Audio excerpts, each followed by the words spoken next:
Have you ever witnessed a moment that changed everything? Bullies slapped the black girl in the hallway. She broke his shoulder before the teacher arrived. The slap echoed through the hallway of Roosevelt High School like thunder, followed by a tense silence that made all the students stop in the middle of their conversations. Tyler Morrison, the popular football player, had just slapped Kesha Williams hard enough to turn her head.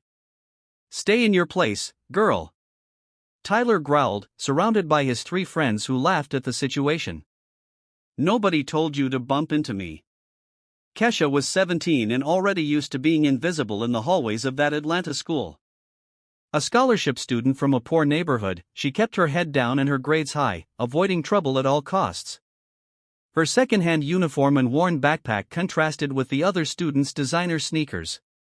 What Tyler didn't expect was the reaction that followed. Kesha touched the spot on her face where his red handprints still stung, her dark eyes meeting his with a disturbing calm. "You shouldn't have done that," she said, her voice low but firm. Tyler laughed, showing off to his friends. "What are you going to do? Cry to the principal?" He raised his hand again, preparing for another even harder slap. That's when everything changed. In one fluid, impossible-to-follow motion, Kesha grabbed Tyler's wrist, spun his body around, and applied a lever that made his shoulder pop with a sickening sound. Tyler screamed in pain, falling to his knees on the cold hallway floor, his right arm hanging in an unnatural angle. "My shoulder. She broke my shoulder," Tyler yelled, tears streaming down his face as his friends backed away, too shocked to react. Want to know the secret behind her incredible strength? Stay tuned to Black Voices for the shocking truth. The students who witnessed the scene were paralyzed. The quiet, shy girl no one noticed had just neutralized the most feared bully in school in less than 3 seconds using a technique that looked like something out of an action movie. Kesha stepped back, adjusting her backpack on her shoulder as if nothing had happened. Her eyes scanned the crowd of shocked faces before settling on Tyler's friends, who now looked much less brave. "Anyone else want to try?" she asked, her voice still eerily calm. The hallway was completely silent except for Tyler's moans of pain on the floor.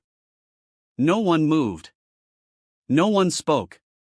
It was as if everyone was trying to process what they had just witnessed. Kesha began walking toward her next class, stepping over Tyler as if he were just an obstacle in her way. But as she walked away, one question echoed in the minds of everyone present. Who was Kesha Williams really? Because one thing was certain, no one learns how to break a shoulder like that by watching YouTube videos. And the way she had moved, the technical precision, the coolness under pressure, all pointed to years of intensive training. What no one knew was that behind that shy student facade lay a story that perfectly explained the devastating display of controlled strength. If you're curious to find out how a seemingly defenseless girl managed to neutralize a 220-pound bully with such ease, be sure to subscribe to Black Voices because what you're about to discover about Kesha's past will leave you speechless. Principal Peterson rushed into the hallway 3 minutes later, finding Tyler still on the floor surrounded by paramedics who had been called by a teacher. His shoulder was visibly dislocated and moans of pain echoed through the hallways now crowded with curious students trying to film the scene with their cell phones. "Where's the girl who did this?" Peterson asked, searching for Kesha in the crowd, but she had simply disappeared as if she had never been there. Jake Morrison, Tyler's cousin, and equally popular at school, was furious. "That crazy girl broke my cousin's shoulder," he shouted to anyone who would listen. "She's dangerous. She should be arrested." On the school social media, videos of the incident already had thousands of views. The comments were divided between those who called Kesha a hero for finally putting Tyler in his place and others who labeled her violent and unstable. But one thing was unanimous: no one could explain how a 120-pound girl had neutralized a 220-pound football player so easily. Kesha, meanwhile, was in the library pretending to study math while trying to process what had happened. Her hands were shaking slightly, not from fear, but from adrenaline. It had been 3 years since she had needed to use her skills like that, and the familiar feeling of being in survival mode made her uneasy. The truth was that Kesha Williams wasn't just a 17-year-old scholarship student. She was a survivor. At 14, she and her mother had fled Detroit after her stepfather, a violent drug dealer named Rico, discovered that her mother was cooperating with the police. They had 20 minutes to grab what they could carry before disappearing forever. For 2 years, they lived in shelters and cheap apartments, always looking over their shoulders, always ready to run again. It was in one of those shelters that Kesha met retired Sergeant Jennifer Cruz, an Afghanistan veteran who volunteered to teach self-defense to vulnerable women. Jennifer saw something in Kesha, a fierce determination masked by shyness, and began training her not only in combat techniques, but in emotional control and survival strategy. Strength doesn't come from muscles, it comes from the mind, Jennifer used to say during intensive training sessions. And anyone who underestimates a quiet girl always pays the price. For 2 years, Kesha trained 5 hours a day in Krav Maga, Jiu-Jitsu, boxing, and disarming techniques. But more importantly, Jennifer taught her how to read people, identify threats, and never show her cards until the exact moment she was ready to play them. When they finally settled in Atlanta, Kesha had become a human weapon disguised as a shy teenager. The scholarship to Roosevelt High was her chance at a normal life away from violence and fear. She had promised her mother she would keep her head down, not draw attention to herself, try to be just a regular student. But Tyler Morrison had broken that promise for her. At lunchtime, Jake Morrison and his 2 friends, Brett and Connor, intercepted Kesha in the hallway near the lockers. They had spent the entire morning planning how to put the girl in her place, and they were confident that 3 against 1 would be enough to intimidate her. "Hey, psycho," Jake growled, blocking her path. "You think you can hurt my cousin and walk around like nothing happened?" Kesha stopped, her hands relaxed at her sides, her eyes quickly assessing the positions of the 3 boys. Exit left, blocked by Brett. Exit right, blocked by Connor. Behind her, a wall of lockers. Ahead, Jake, who was clearly trying to imitate his cousin's intimidating stance. "Tyler hit me first," she replied calmly. "I was just defending myself." "You broke his arm," Brett shouted, closing in. "That's not defense, that's assault." What they didn't know was that every second they spent talking gave Kesha more time to analyze their weaknesses. Jake favored his left side, probably from an old knee injury. Brett was nervous, sweating, his hands shaking slightly. He didn't really want to be there. Connor was the most dangerous, relaxed and confident, but he kept his weight poorly distributed. "You have 5 seconds to get out of my face," Kesha said, her voice low, but laden with an authority that made Connor take an involuntary step back. Jake laughed, but it was a forced laugh. "Or what? You're going to break our arms, too? 3 against 1. Kitten, you're not that tough." That's when Kesha smiled. It wasn't a friendly or nervous smile.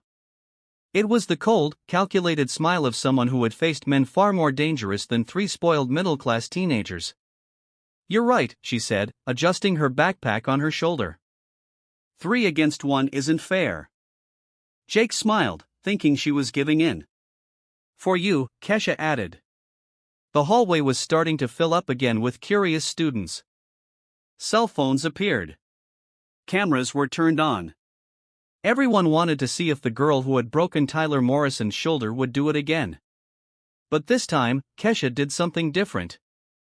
Instead of waiting for the first move, she simply walked toward Jake, stopped a few inches from him, and whispered something in his ear that made his face go completely pale. No one heard what she said, but Jake immediately backed away, pulling Brett and Connor with him. "Let it go," he muttered, avoiding Kesha's gaze. "It's not worth it." The 3 of them quickly walked away, leaving Kesha alone in the hallway, surrounded by confused students who didn't understand why the confrontation had ended so abruptly. What she had whispered were just 7 words: "I know where you live and you don't." It was a lie, of course, but it was the kind of lie that worked because it was said by someone who clearly knew how to make it true if necessary. And Jake Morrison, arrogant as he was smart enough to recognize a real threat when he heard one. As she walked to her next class, Kesha felt the weight of curious glances and whispers around her. Some students greeted her with respectful nods. Others moved away in fear, but they all had the same question. Who was this quiet girl who had shown up at the school 2 years ago and was now terrorizing the most notorious bullies at Roosevelt High? The answer to that question was buried in social service files, police reports, and memories Kesha would rather not revisit. But as she had learned from Jennifer Cruz, sometimes the past must be faced so the future can be protected. And something told her that Tyler Morrison and his friends weren't going to give up so easily. They had underestimated the shy girl once and paid the price. But arrogance and privilege have a way of blinding people to the obvious. What they didn't know was that every attempt at intimidation only strengthened Kesha's determination to show them that some people can't be broken no matter how many times they try to bend them. The next morning, Kesha arrived at school to find her picture plastered on flyers scattered throughout the hallways. "Warning, violent student" was written in large letters with a blurred photo of her walking down the hallway. Below was a dramatic caption: "Kesha Williams is a real danger to our school community. We demand immediate action from the administration." Jake Morrison and his friends had spent the night crafting a smear campaign, convinced they could use social pressure to force Kesha out of school. They completely underestimated who they were dealing with. Mrs. Rodriguez, the history teacher who always paid attention to details others overlooked, watched Kesha walk down the hallways with her usual disturbing calm. While other students whispered and pointed, Kesha simply picked up one of the flyers, folded it carefully, and tucked it into her backpack. "Interesting psychological warfare strategy," Mrs. Rodriguez commented as Kesha entered her classroom. "But something tells me you faced worse tactics than that." It was the first time in 2 years that a teacher had spoken directly to Kesha about her situation. Mrs. Rodriguez had served as a war correspondent in Iraq before becoming an educator, and she recognized the signs of someone trained to survive in hostile environments. "They're trying to isolate me," Kesha replied, surprising her teacher with her cold analysis of the situation, creating a narrative that I'm dangerous to justify what they've done. Mrs. Rodriguez closed the classroom door and sat down at the desk next to Kesha. "You know this isn't going to stop here, right? Tyler Morrison comes from an influential family. His father owns the largest car dealership in town and finances half the school's sporting events." "I know exactly who the Morrisons are," Kesha said, and something in her tone made Mrs. Rodriguez lean forward, curious. During lunch, Jake Morrison put the second phase of his plan into action. He had convinced 15 students to sign a petition demanding Kesha's expulsion, and he was filming dramatic videos on TikTok about how the school was failing to protect students from violent elements. "This girl is clearly unstable," Jake declared to the camera, flanked by Brett and Connor. "My cousin is in the hospital because of her. How many more have to get hurt before the administration takes action?" The video went viral within 2 hours, reaching parents, alumni, and townspeople. The comments were divided between support for the victim Tyler and criticism of the permissive education system. Jake smiled, convinced he had found the perfect formula to destroy Kesha socially. Meanwhile, Kesha was in the library with Mrs. Rodriguez, who had brought her personal laptop. "You said you know the Morrison family. Care to elaborate?" Kesha hesitated for a moment, then made a decision that would change the entire game. "Rico Martinez, my ex-stepfather, used to sell drugs to high-class clients. Tyler Morrison, Sr., was one of his best customers." Mrs. Rodriguez blinked, processing the information. "Do you have any proof of this?" Rico was paranoid. "He recorded every transaction as life insurance.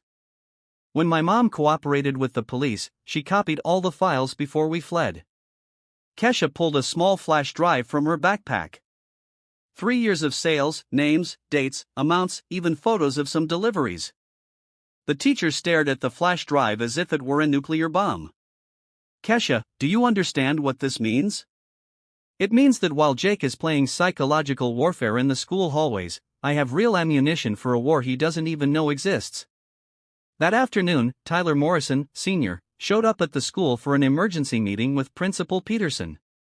His son had spent the morning crying in the hospital, not just from physical pain, but from humiliation. The story was spreading on social media, and Tyler Sr. couldn't allow his family's reputation to be tarnished by some delinquent. "I want this girl expelled today," he demanded, slamming his fist on the principal's desk. "My lawyer is already preparing an assault lawsuit. We will sue the school as well if you don't take action." Principal Peterson, a 50-year-old man who had spent 30 years avoiding conflict with influential families, nodded nervously.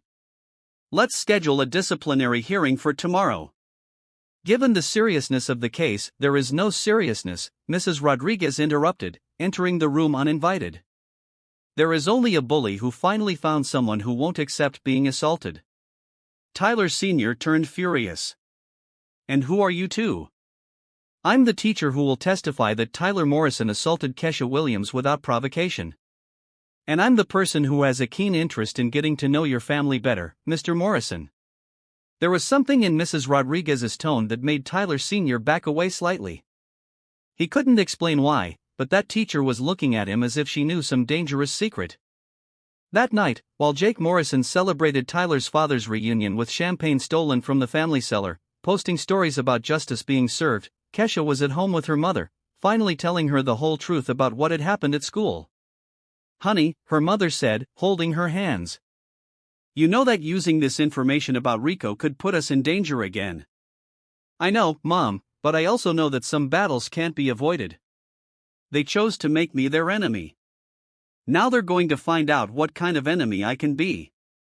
Mrs. Rodriguez had spent the night researching the Morrison family online, connecting dots that were beginning to form a very interesting pattern.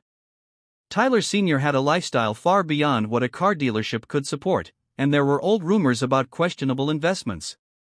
For a moment, when Jake posted another video declaring premature victory over the violent girl who was finally going to be punished, everyone thought they were witnessing just another injustice of the system protecting the privileged. But those who know true strength know that it grows in silence. And sometimes apparent defeat is just the perfect position for a devastating attack that will rewrite the rules of the game. On the morning of the disciplinary hearing, the Roosevelt High auditorium was packed. Tyler Sr. had called in the local media, turning what should have been an internal process into a public spectacle to expose violence in schools. Jake Morrison was broadcasting live on Instagram, confident that he would finally see Kesha expelled on national television. "Today, you're going to see justice served," Jake declared to his followers, filming the entrance filled with reporters. "This dangerous girl is finally going to pay for what she did."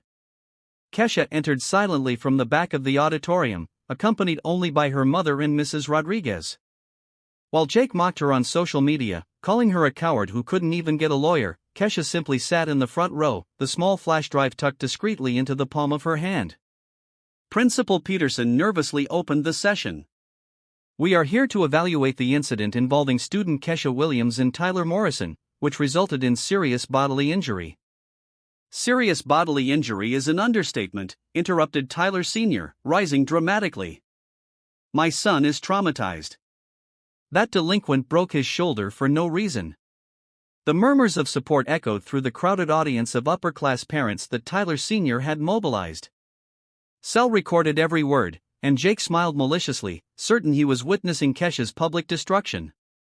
"Mr. Morrison," Mrs. Rodriguez said, rising calmly. "Before we proceed with accusations, I would like to present some evidence that may be relevant to this case." Tyler Sr. laughed dismissively. "What evidence?" "Everyone saw that violent girl attack my son." "Evidence about who really poses a danger to our school community," Mrs. Rodriguez replied, connecting a laptop to the projector. "Evidence about illegal activities that explain the violent behavior Tyler learned at home." Tyler Sr.'s smile began to falter. "What are you talking about?" Kesha stood up, handing the flash drive to Mrs. Rodriguez. "These are recordings and documents collected during a police investigation in Detroit, where my ex-stepfather Rico Martinez sold drugs to high-class clients." The first image appeared on the screen. Tyler Morrison, Sr., in a dark garage, handing an envelope full of cash to a man with neck tattoos. The date showed 3 years ago, and the security footage was crystal clear. The auditorium exploded in shocked murmurs. Tyler Sr. turned completely pale, his hands shaking as he tried to process what he was seeing. This can't be real," he stammered, but his voice had lost all of its previous arrogance. Mrs. Rodriguez clicked on the next file. Bank documentation showing regular transfers of $200,000 from the Morrison Motors business account to offshore accounts, always on the same days as the documented deliveries. Jake stopped broadcasting live, his face reflecting horror and confusion. Reporters began asking questions loudly and Director Peterson desperately tried to restore order. And here, Mrs. Rodriguez continued relentlessly, text messages between Tyler Morrison, Sr., and Rico Martinez discussing quantities, prices, and delivery locations. 15 months of complete correspondence. The messages appeared on the screen one by one. I need the merchandise for Saturday's party. My friends are asking if you have anything stronger. Rico, I can't be seen talking to you in public. Just use the normal deliveries. Tyler Sr. tried to stand up, but his legs gave out. I never, this is a setup. Setup, Kesha spoke for the first time, her voice cutting through the chaos like a knife. Mr. Morrison, do you remember a specific delivery on March 15, 2022? The one where you were so high you fell down the garage stairs. The silence in the auditorium was deafening. Tyler Sr. remembered that night perfectly. It had been one of the worst hangovers of his life. Mrs. Rodriguez clicked on the last file. It was a video recorded on a cell phone camera showing Tyler Sr. staggering visibly under the influence while Rico counted stacks of cash in front of him. This recording, Kesha explained calmly, was made by Rico himself as life insurance. He recorded all his important clients because he knew he would need protection one day. Jake Morrison had stopped filming completely, his face a mask of shock and humiliation. The upper-class parents who had come to support the Morrisons began to get up and leave quietly, not wanting to be associated with the scandal. Now, Kesha said, turning to face Tyler Sr. directly, let's talk about domestic violence and where Tyler Jr. really learned that it's acceptable to hit people weaker than himself. Mrs. Rodriguez presented the final file, emergency medical reports on behalf of Tyler Jr., his mother, and even dealership employees, all documenting suspicious accidents over the years. Principal Peterson was clearly in shock. Mr. Morrison, we're going to need to adjourn this hearing and contact the appropriate authorities. Tyler Sr. finally found his voice, but it came out as a desperate whisper. How? How did you get all this? Kesha stared at him with the same frightening calm she had shown in the hallway. You forgot that people like me learn to survive by gathering information. Rico had been keeping those recordings for years. And when my mother cooperated with the police, she copied all the files for our own protection. You have no idea who you're messing with. Actually, Mr. Morrison, Mrs. Rodriguez smiled coldly, we know exactly who we're dealing with. A failed drug dealer who used the money from selling drugs to support a lifestyle his car dealership could never afford. The police arrived 20 minutes later. Tyler Sr. was arrested in the school auditorium on charges of conspiracy to traffic drugs and money laundering. Television cameras captured every second of his humiliating walk to the police car. Jake Morrison, who had spent days creating videos about justice being served, now watched his own world crumble live on social media. His followers, who had once supported his cause, now left comments mocking his family's spectacular downfall. As Tyler Sr. was led away in handcuffs, Kesha sat calmly in the front row, watching the complete destruction of the empire that had tried to destroy her. There was no malicious triumph in her eyes, only the quiet satisfaction of someone who had seen justice finally served. Mrs. Rodriguez approached her. How do you feel? Relieved, Kesha replied simply. Not because I got my revenge, but because I can finally stop carrying these secrets. In the crowd, students who had once feared her now looked at her with respect and admiration. She hadn't just defended herself against a bully. She had exposed an entire network of corruption and violence that had infected her community. What no one in the auditorium could have predicted was how this dramatic revelation would transform not only Kesha's life, but the entire social dynamic of Roosevelt High and the city of Atlanta. Because when the smoke cleared and the charges were filed, it would be Kesha Williams, the girl everyone underestimated, who would emerge as the symbol of a change no one would ever forget. 6 months later, Tyler Morrison, Sr., was serving an 8-year sentence for drug trafficking and money laundering. The dealership had gone bankrupt. The family mansion was auctioned off to pay debts, and Jake Morrison had to transfer to a public school across town, where he discovered what it was like to be the new kid with no privileges. Kesha, on the other hand, had become a legend at Roosevelt High, not just for breaking a bully's shoulder, but for exposing a web of corruption that no one knew existed. Mrs. Rodriguez had recommended her for a full scholarship to Harvard University, where she would study forensic criminology. You know what's ironic? Mrs. Rodriguez remarked as she helped Kesha fill out her college applications. Tyler Morrison tried to destroy you by using your humble origins as a weapon. Now, it's those very origins that are taking you to the highest places. The student who once walked invisibly through the hallways now received respectful greetings from classmates and teachers. More importantly, 3 other victims of bullying had sought help after seeing how Kesha stood up to her oppressors with intelligence rather than just force. On the last day of school, Jake Morrison made a desperate attempt to approach her. "Kesha, I wanted to apologize," he stammered, clearly embarrassed. "I didn't know about my uncle, about the drugs." Kesha looked at him with her usual calm. "Jake, you knew exactly who your cousin was. The difference is that now everyone else knows, too." As she walked down the hallway for the last time as a student at Roosevelt High, Kesha reflected on how that slap in the face had changed her life. Tyler Morrison had tried to humiliate her, but he ended up giving her the perfect opportunity to show that some people cannot be broken. The best revenge, she had learned, wasn't breaking the shoulder of someone who hurt you. The best revenge was building a life so extraordinary that your enemies spent the rest of their lives wondering how they had underestimated your strength. Tyler Jr. was still in physical therapy. Jake Morrison was flipping burgers at McDonald's. And Kesha Williams, she was on her way to Harvard, carrying with her the proof that true strength doesn't come from where you're born, but from how you choose to face those who try to bring you down. If this story of courage and determination has inspired you, don't forget to subscribe to Black Voices for more stories that prove that justice sometimes just needs a little help from those who refuse to back down.